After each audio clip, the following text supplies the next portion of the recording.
பெரியாரை இவர்களால் தின்று சீரணிக்க முடியாது. பெரியாரிய கோட்பாடுகள் அவ்வளவு வலிமையானவை.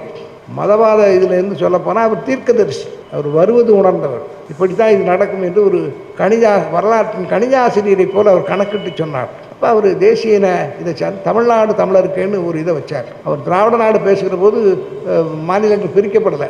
அவர் தமிழ்நாடு தமிழருக்குன்னு வைக்கிற போது மாநிலங்கள் எல்லாம் பிரிக்கக்கூடிய நிலைமை வந்துட்டு அவர் மாற்றிக்கிட்டார். அவர் மாறுதல்களுக்கு தயாராக இருந்தார். சாதி ஒழிப்பு ஒன்று தான் அதனுடைய நீட்சியாகத்தான் தேசிய இன அரசியலை அவர் வச்சிருந்தார். அதை மட்டும் ஞாபகம் வச்சுக்கணும். சாதி ஒழிப்பு ஒன்றைத்தான் தேசிய இன அரசியலுடைய அடித்தளமாகவும் நீட்சியாகவும் அவர் வைத்திருந்தார். அவர் கட்சி நடத்தல, ஓட்டும் கேட்கல. ஆனாலும் அவர் நின்றார். வரலாற்றில் நிற்கிறார். தமிழக வரலாற்றில் பெரியாருடைய இடத்தை எந்த விமர்சனங்களும் பிடுங்க முடியாது. இந்த சந்தேகம் உருவாவதற்கு யார் காரணமானார்களோ அவர்கள் பெரிய மக்கள் தலைவர்கள் இல்லை. ஊடகங்களிலே அடிக்கடி அவர்களுடைய பெயரும் முகமும் அடிபடுகிறது என்பதை தவிர அவர்கள் பெரிய தலைவர்கள் இல்லை. மணியரசனோ சீமா அவருடைய கருத்துக்கள் சாதாரண மக்களை எட்டும் நான் நம்பலை.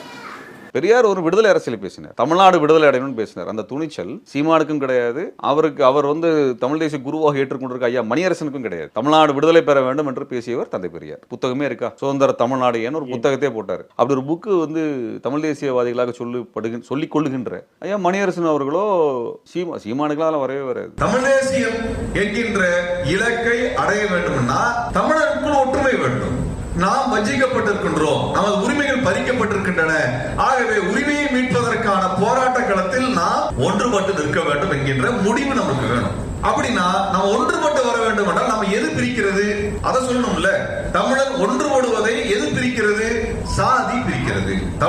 தமிழனாக ஒன்றுபடுவதை சாதி தான் பிரிக்கிறது. அப்படி சாதி தான் பெரிய தடையாக இருக்கிறது.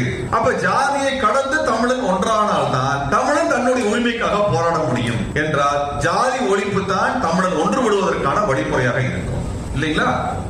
அப்படின்னா ஜாதி ஒழிப்பை தமிழ் தேசியத்தினுடைய வேலை திட்டத்துல முக்கியமான வேலை திட்டமா வைக்கணுமா இல்லையா என்றால் சீமானுக்கும் அந்த வேலை திட்டம் கிடையாது, ஐயா மணியரசனுக்கும் அந்த வேலை திட்டம் கிடையாது. தோழர் தமிழரசனை இழிவுபடுத்தி தான் பேசினார் அவர். சீமான் தோழர் தமிழரசனை தேங்காய் சில்லுக்கு ஆசைப்படுகிறார் என்று பேசினார். அப்பேற்பட்ட ஒரு மாவீரன், முனைமுழங்கா மாவீரன் என்று சொல்லப்படுகின்ற போற்றப்படுகின்ற தோழர் தமிழரசன் அவர்கள் ஒரு படை கட்டி தமிழ்நாடு விடுதலைக்காக போர் புரிந்த ஒரு வீரனை தேங்காய் சில்லுக்காக ஆசைப்பட்டவர் என்று ஒரு இழிவாக பேசியவர் தான் சீமான். இப்ப இவரை தமிழ் தேசியவாதியை தயவுன்னு சொல்லிடுறாங்க. தமிழ் தேசியம் இவருக்கு சம்பந்தமே கிடையாது.